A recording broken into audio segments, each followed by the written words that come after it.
அனைவருக்குமே வணக்கம். சற்று முன் கிடைத்திருக்கக்கூடிய ஒரு மிக மிக முக்கியமான செய்தி ஒன்று வெளியாகியுள்ளது. சற்று முன் 750 கோடி 30 கண்டெய்னரில் பதுக்கிய முதல்வர் ஸ்டாலின், திமுக ஆட்சி டிஸ்மிஸ், இது மாதிரி பார்த்தீங்கன்னா செய்திகள் வெளியாகிருக்கு. இப்போ திமுகவுடைய ஆட்சி முடிவுக்கு பெறாத முன்பே பார்த்தீங்கன்னா இப்போ திமுகவுடைய ஆட்சி களைய போகிறதாக ஒரு தகவல் வெளியாகிருக்கு. இப்போ பார்த்தீங்கன்னா வருகின்ற 2026 சட்டமன்ற தேர்தல் வரப்போகுது. இந்த சட்டமன்ற தேர்தலுக்காக பார்த்தீங்கன்னா திமுகவுடைய ஆளுங்கட்சியாக இருக்கக்கூடிய திமுக பார்த்தீங்கன்னா அதிரடியாக 30 கண்டெய்னரில் பார்த்தீங்கன்னா 750 கோடிக்கு மேலே பார்த்தீங்கன்னா பணங்களை பதுக்கியதாக இப்போ அமலாக்கத்துறை கஸ்டடியில் பார்த்தீங்கன்னா வசமாக சிக்கியிருக்கு.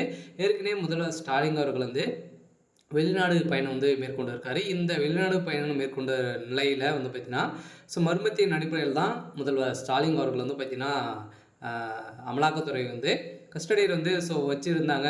இந்த நிலையில் இப்போ அதிரடியாக வசமாக 30 கண்டெய்னர்களும் பார்த்தீங்கன்னா இப்போ வசமாக சிக்கியிருக்கு. இன்னும் பார்த்தீங்கன்னா இருக்கும் அப்படின்ற மாதிரி இப்போ அதிரடியாக திமுக சேர்ந்த முக்கிய இடங்கள், அதே மாதிரி பார்த்தீங்கன்னா திமுக சேர்ந்த அமைச்சருடைய பண்ணை வீடுகளிலும், அதே மாதிரி தமிழகத்தில் இருக்கக்கூடிய அனைத்து கண்டெய்னர்களும் பார்த்திங்கன்னா இப்போ அமலாக்கத்துறை ரைடுகள் நடத்திட்டு இருக்காங்க. இந்த ரைடின் அடிப்படையில் இப்போ அதிரடியாக 750 கோடி பார்த்திங்கன்னா இப்போ வசமாக சிக்கியிருக்கு.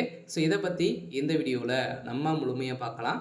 அதுக்கு முன்னாடி நம்ம சேனலுக்கு இப்போ தான் நீங்கள் முதல் முறையாக வந்திருக்கீங்க அப்படின்னா மறக்காமல் நம்மளுடைய சேனலை சப்ஸ்கிரைப் பண்ணி சப்போர்ட் பண்ணுங்கள். வாங்க வீடியோக்குள்ளே போகலாம். பார்த்தீங்கன்னா இப்போ 2026 பார்த்தீங்கன்னா ஒரு மிகப்பெரிய சவாலாக தான் பார்த்தீங்கன்னா தேர்தல் இருக்க போது. சட்டமன்ற தேர்தல் வரப்போகுது. இந்த தேர்தலுக்காக பார்த்தீங்கன்னா திமுக பார்த்தீங்கன்னா இப்போ எக்கச்சக்கம் தேர்தல் செலவுக்காக பார்த்தீங்கன்னா 750 கோடிக்கு மேலே பார்த்தீங்கன்னா பணங்களை பார்த்தீங்கன்னா பதுக்கி இருக்காங்க. இந்த பணங்கள் வசமாக பார்த்தீங்கன்னா 30 கண்டெய்னரில் இப்போ முதல்வர் ஸ்டாலினுடைய தலைமையில் பார்த்தீங்கன்னா பதுங்கி இருக்குது அப்படின்றத அமலாக்கத்துறை பார்த்தீங்கன்னா அதிரடியாக அதிகாரப்பூர்வமாக இப்போ வழக்குப்பதிவு செஞ்சுருக்காங்க. இந்த வழக்குப்பதிவின் அடிப்படையில் இப்போ அதிரடியாக முதல்வர் ஸ்டாலின் அவர்கள் கைது செய்யப்பட போகிறார். அதே மாதிரி திமுகவுடைய ஆட்சியும் கலைக்கப்படும் அப்படின்ற மாதிரியும் ஒரு தகவல் வெளியாக இருக்குது. ஏற்கனவே திமுக ஆட்சிக்கு வந்ததுலேருந்தே பார்த்தீங்கன்னா ஒரு மிகப்பெரிய கேள்விக்குறியாகவே திமுக மீது பார்த்தீங்கன்னா எந்த ஒரு நலத்திட்டங்களும் செய்யாத ஒரு ஆட்சியாக பார்க்கப்பட்டு இருக்கக்கூடிய நிலையில் இந்த ஆட்சி மீது நிறைய புகார்கள் பார்த்தீங்கன்னா எங்கே பார்த்தாலும் பாலியல் தொல்லை, அதே மாதிரி பார்த்தீங்கன்னா கொலை இது மாதிரி பார்த்தீங்கன்னா திமுகவுடைய ஆட்சியில் நிறைய நடந்திருக்கு.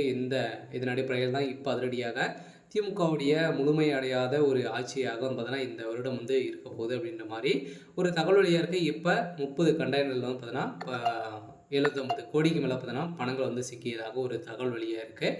சரி, ஓகே. இன்னைக்கான அப்படியே இதுதான். மறக்காமல் நம்மளுடைய சேனலை சப்ஸ்கிரைப் பண்ணி சப்போர்ட் பண்ணுங்கள். தேங்க்யூ.